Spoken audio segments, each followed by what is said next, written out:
Why does an ice cream truck look like a rolling clinic? White paint, white uniform, a little bell? Because the street ice cream that came before it was dirty enough that doctors wrote official reports about it. Long before the white trucks and the ringing bells, ice cream was sold on the street in a very different way. It was cheap, it was popular, and in many cities it was treated as a public health problem. The treat that now feels like childhood nostalgia began as something far less wholesome, sold from wooden carts, served in reused glasses, and watched with suspicion by doctors and city officials. The sound you love has a much older, much rougher story behind it. Today we're going to dig into the real origin of the ice cream truck. You'll learn how ice cream first reached the streets in the 1800s, why early vendors were often viewed with distrust, what penny licks and Hokey-Pokey actually were, and how one confectioner in Ohio deliberately rebuilt the entire experience, white uniforms, bells, sealed bars and all, to distance his product from the messy trade that came before. This is not a story about melted soft serve or childhood memories. This is the story of how a street food once linked to dirt, disease, and poverty was carefully transformed into one of the most trusted symbols of American summer.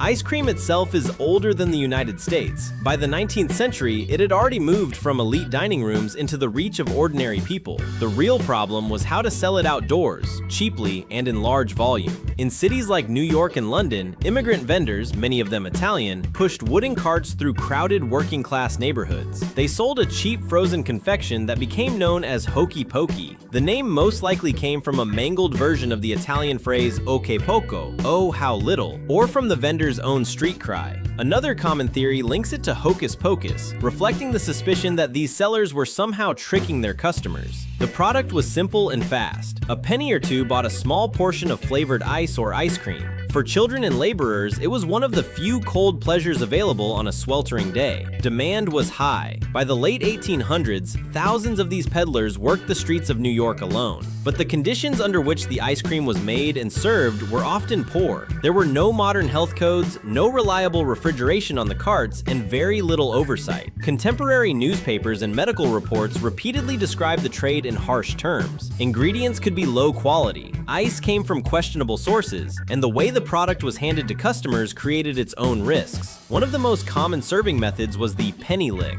A small glass dish, often shaped to look like it held more than it really did, was filled with a tiny scoop of ice cream. The customer licked it clean and handed the glass back to the vendor. The vendor would give it a quick rinse, sometimes in a pail of water that was far from clean, and immediately reuse it for the next child in line. No disposable cups, no cones in the earliest days. Just the same glass passed from mouth to mouth hour after hour. Health officials noticed. In London and other cities, medical officers wrote detailed reports about the practice. Some described vendors cleaning the glasses with dirty rags or even using their own fingers and handkerchiefs. Others noted that melted ice cream was sometimes refrozen and sold again. In an age when tuberculosis and other contagious diseases were widespread, the idea of shared, poorly washed glassware caused real alarm. The ice cream itself could carry more than sweetness. Reports mentioned the faint smell of the cart, the metallic taste of cheap containers, and the knowledge that the glass in your hand had just been in someone else's mouth. For many families, the treat was still worth the risk. For public health officials, it was a problem that needed solving. This was the world the modern ice cream truck would eventually replace, not by accident, but on purpose. In 1920, in Youngstown, Ohio, a confectioner named Harry Burt changed the story. Burt had already invented a hard candy lollipop on a stick called the Jolly Boy Sucker.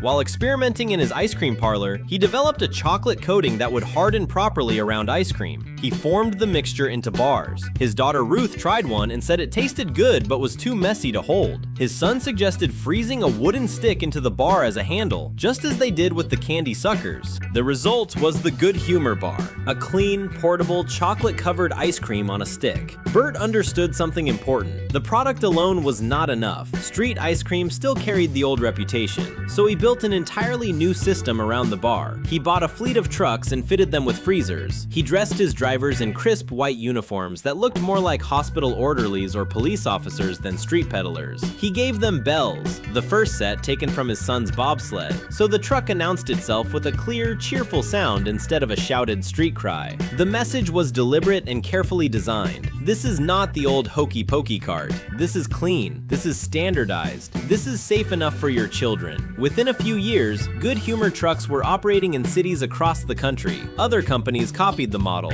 The white truck, the uniformed driver, and the ringing bell became the new standard. The image of the ice cream man as a wholesome, almost official summer figure was born. What Harry Burt and Good Humor actually accomplished was a complete rebranding of an entire category of food. They took a street product associated with immigrant labor, poverty, and questionable hygiene, and wrapped it in the visual language of order, cleanliness, and middle-class respectability. The truck was not merely a way to move ice cream from place to place. It was a statement about trust. The bells replaced the old street cries. The white uniform replaced the ragged vendor. The sealed, branded bar on a stick replaced the reused glass dish. In doing so, they helped turn ice cream from a slightly risky urban pleasure into a symbol of carefree suburban childhood. The transformation was so thorough that most people today have no memory of the earlier version. The cheerful truck feels timeless. In reality, it was a calculated answer to a reputation problem that had existed for decades. There is a quiet irony in that success. The same treat that once worried doctors and city inspectors became one of the most nostalgic and trusted foods in American culture, largely because someone decided the packaging, the clothing, and the sound needed to change. The dirt was cleaned away, the doubt was replaced with a jingle, and the older story was almost forgotten. The next time you hear an ice cream truck coming down the street, listen a little differently. That music is not just a summer soundtrack. It is the final stage of a long effort to make a street food feel safe. Behind the white truck and the smiling driver sits a history of pushcarts on crowded streets, glasses passed from child to child, immigrant vendors working long hours for thin profits, and a deliberate campaign to erase the suspicion that once clung to ice cream sold outdoors. The product became cleaner, the image became brighter, the memory of what came before faded into the background.